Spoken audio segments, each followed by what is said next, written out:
Hello বন্ধুরা, আমার নাম জুমাইরা জ্যোতি। আমি বাংলাদেশের একজন মেয়ে। আজকে আমি তোমাদেরকে যে গল্পটা বলবো সেটা আমার শ্বশুরমশাইকে নিয়ে। আমার স্বামী বিদেশ চলে যাওয়ার পর শ্বশুরমশাই আমার সাথে যা করতেন, আমার আজকের গল্পে তা তুলে ধরার চেষ্টা করব। বন্ধুরা, আশা করি তোমরা আমার পুরো গল্পটি মনোযোগ সহকারে শুনবা, নিশ্চয়ই অনেক মজা পাবা। তাহলে চলো বন্ধুরা, আর কথা না বাড়িয়ে মূল গল্পে চলে যাই। বন্ধুরা, আমার জীবনটা ছিল আর 10টা সাধারণ মেয়ের মতোই। বাবা মায়ের আদরে বড় হয়েছি। সবাই বলতো আমার চেহারায় নাকি মায়া আছে, আর আমার হাসিটা নাকি মন ভালো করে দেয়।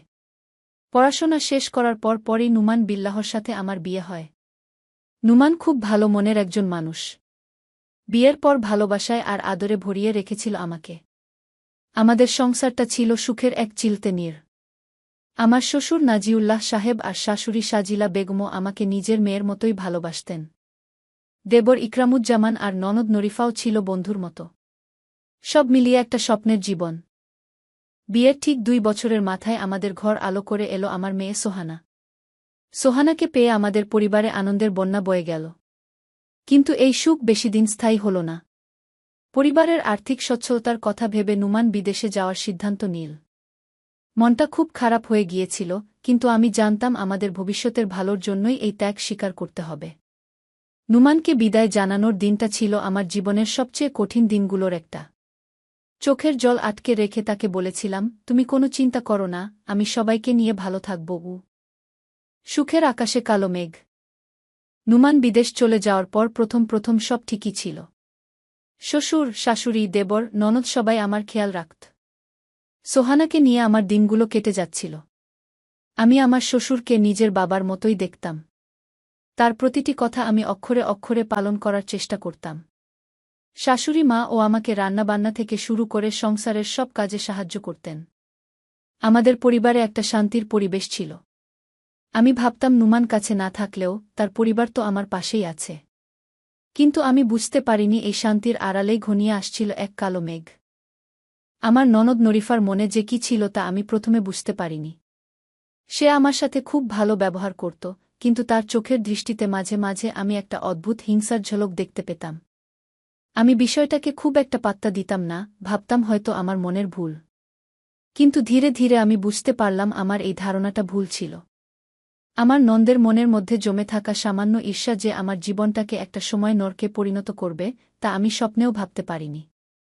আমার ননদ নরিফা হয়তো ভাবত আমি আসার পর থেকে বাড়ির সবাই আমাকে বেশি ভালোবাসে। বিশেষ করে তার বাবা, অর্থাৎ আমার শ্বশুর আমার প্রশংসায় পঞ্চমুখ থাকতেন, হয়তো এটাই তার সহ্য হতো না। সে আমার খুঁত ধরার জন্য সবসময় মুখিয়ে থাকত। আমি কি করছি, কোথায় যাচ্ছি, কার সাথে কথা বলছি, সব বিষয়ে তার ছিল তীক্ষ্ণ নজর। আমি প্রথমে বিষয়টাকে স্বাভাবিকভাবেই নিয়েছিলাম, কিন্তু দিন দিন তার নজরদারিটা আমার কাছে অস্বস্তিকর মনে হতে লাগল। সে আমার প্রতিটি কাজের ভুল ব্যাখ্যা করে আমার শ্বশুর শাশুড়ির কাছে বলতে শুরু করল। ষড়যন্ত্রের জাল ও ভুল বোঝাবুঝি। আমার স্বামী নুমানের সাথে যখন ভিডিও কলে কথা বলতাম, নরিফা আশপাশেই ঘুরঘুর করত। আমি কি বলছি, নুমান কি বলছে, সব শোনার চেষ্টা করত।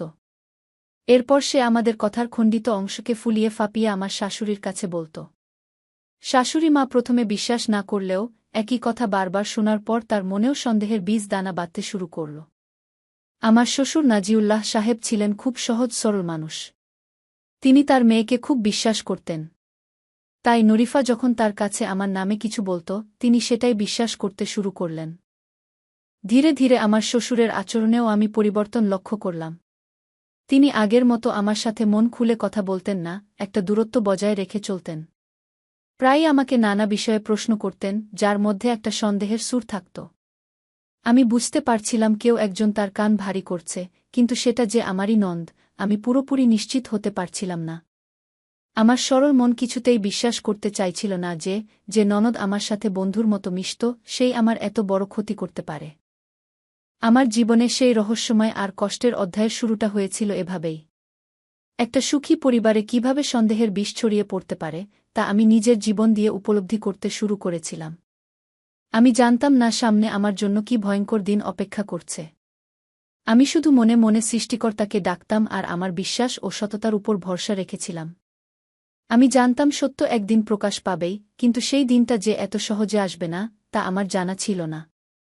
পরিবারের মধ্যে আমার অবস্থানটা দিন দিন কেমন যেন বদলে যাচ্ছিল। যে শ্বশুর আমাকে মেয়ের মতো দেখতেন, তার চোখে আমি এখন সন্দেহের ছায়া দেখতে পেতাম। তিনি একদিন আমাকে ডেকে বললেন, বৌমা, নুমান তো বাড়িতে নেই, তাই একটু সাবধানে চলাফেরা করবে।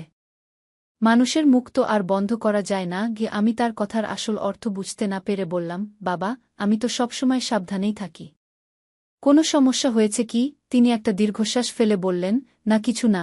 তাও বললাম, তার এই কথাগুলো আমার মনের মধ্যে একটা কাঁটার মতো বিঁধে রইল। আমার ননদ নরিফার ষড়যন্ত্রের জালটা ধীরে ধীরে আরও মজবুত হচ্ছিল। সে আমার প্রত্যেকটা পদক্ষেপকে ভুলভাবে ব্যাখ্যা করে আমার শ্বশুর শাশুড়ির সামনে তুলে ধরছিল। আমি যদি একটু সেজেগুজে থাকতাম, সে শাশুড়িকে গিয়ে বলত, মা দেখেছ, ভাইয়া বাড়িতে নেই, আর ভাবির সাজগোজ দেখো। কার জন্য এত সাজে কে জানে। আমি যদি ফোনে আমার কোনো বন্ধুর সাথে হাসাহাসি করে কথা বলতাম, সে আমার শ্বশুরকে গিয়ে বলত, বাবা, বৌমা তো সারাদিন ফোনে কার সাথে যেন হাসাহাসি করে কথা বলে, আমাদের তো কিছুই বুঝতে দেয় না। এইসব কথা শুনে আমার শাশুড়িও কেমন যেন হয়ে গেলেন। তিনি এখন কথায় কথায় আমাকে খোঁটা দিতে শুরু করলেন। একদিন রান্না করতে গিয়ে তরকারিতে একটু লবণ বেশি হয়ে গিয়েছিল। শাশুড়ি মা সবার সামনে আমাকে উদ্দেশ্য করে বললেন, যার মন ঠিক থাকে না, তার রান্নাবান্নাও ঠিক হয় না। আমি তার এই কথায় খুব কষ্ট পেলাম, কিন্তু মুখ ফুটে কিছুই বলতে পারলাম না, শুধু নির্বে চোখের জল ফেললাম। আমার মেয়ে সোহানা হয়তো আমার কষ্টটা বুঝতে পারত, তাই সে আমার আঁচল ধরে চুপচাপ বসে থাকত। আমার দেবর ইকরামুজ্জামানও নরিফার কথায় প্রভাবিত হতে শুরু করল।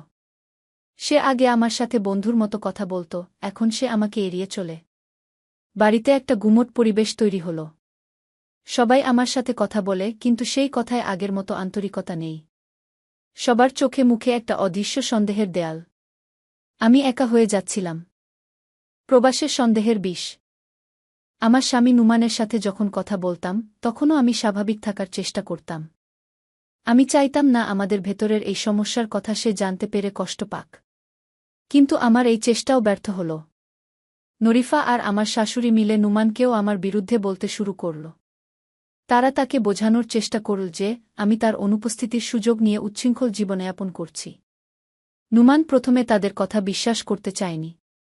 সে আমাকে ফোন করে জিজ্ঞেস করল, জ্যোতি, বাড়িতে কোনো সমস্যা হয়েছে?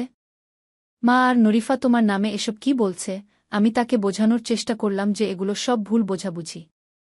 কিন্তু দূর প্রবাসে বসে থাকা একজন মানুষের পক্ষে কোনটা সত্যি আর কোনটা মিথ্যা তা বোঝা খুব কঠিন ছিল।